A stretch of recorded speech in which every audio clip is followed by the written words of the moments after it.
The real Benedict Arnold. There's no question that Benedict Arnold, an American Army officer, switched his loyalty to the British side during the American Revolution.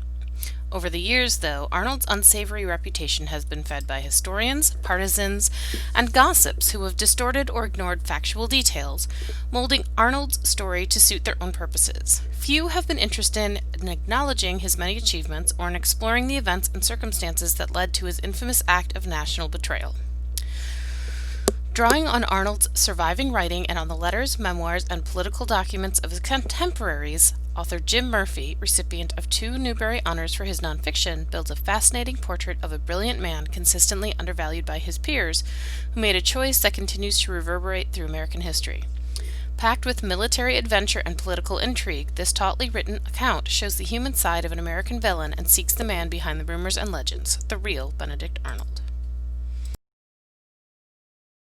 He was the first man to fly from New York to Paris, a deadly venture for those who had attempted before him. One of the first media sensations whose extraordinary celebrity would overwhelm him and lead to tragedy.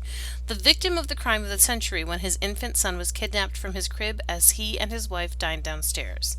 A Nazi sympathizer, fascinated by Hitler's Germany and a leader of the America First Committee.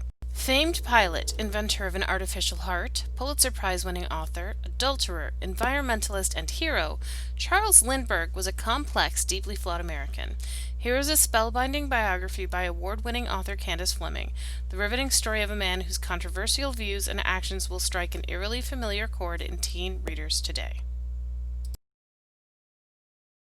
On a chill December day in 1903, a young woman came home from her teaching job in Dayton, Ohio, to find a telegram waiting for her. The woman was Catherine Wright. The telegram from her brother Orville announced the first successful airplane flight in history. In this, the first authoritative biography of the Wright brothers' sister, Richard Mauer tells Catherine's story. Well-educated, opinionated, and articulate, she was both confidant and caregiver to her bachelor brothers, managing many of their affairs, traveling with them on frequent trips to demonstrate and promote their invention, and caring for them when they were sick from disease and injury. In doing so, she gave up her ambitions as a teacher and her early hopes of marriage. Only in middle age, when the Wrights' fame and fortune were secure, did she find personal happiness with a man she had met years before in college, something that was to cost her the affection of her surviving brother, Orville, who had come to depend on her and who disowned her after her marriage.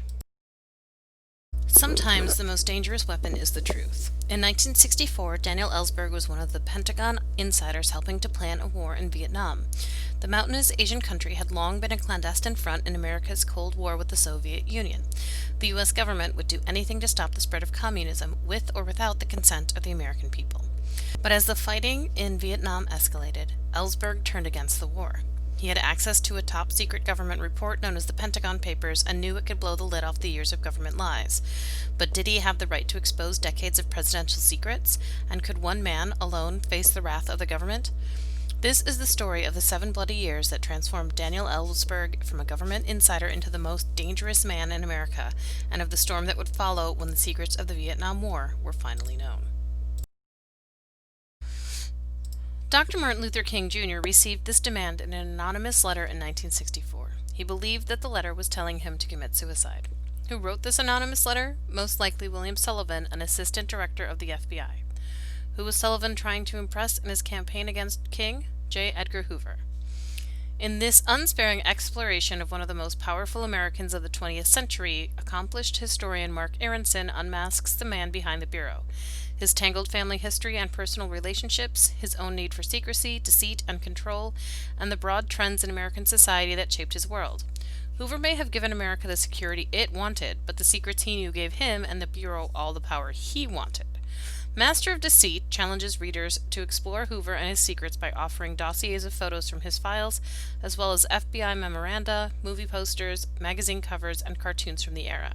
Was Hoover a protector of America or betrayer of its principles?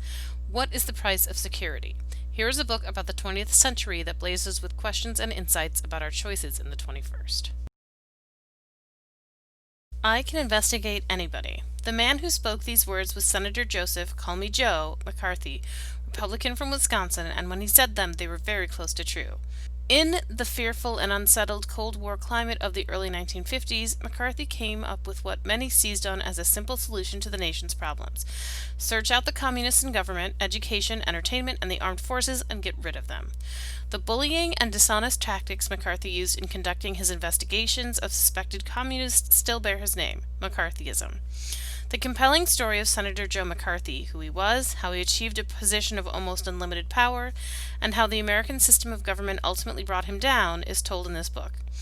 With a large cast of characters and with the major national and international events of the time as backdrop, the biography brings clarity, drama, and insight to the life and career of a political figure as controversial today as he was in his own time. This is the story of a cook, a quiet, diligent cook who kept to herself. Her specialty was homemade ice cream topped with fresh peaches, which she served on hot summer days. She worked for some of the wealthiest families in New York, who spoke highly of her skills. But when 6 members of one household nearly died, the cook mysteriously disappeared, and the hunt for Typhoid Mary began. In this captivating biography, Susan Campbell Bartoletti looks beyond the tabloid scandal of Mary's controversial life. She reveals a lesser-known story of human and civil rights violations, entangled with the science of pathology and enduring questions about who Mary Mallon really was. How did this private and obscure domestic cook become one of the most notorious and misunderstood women in American history? What happened to a person whose name and reputation are forever damaged? And who was really responsible for the lasting legacy of Typhoid Mary?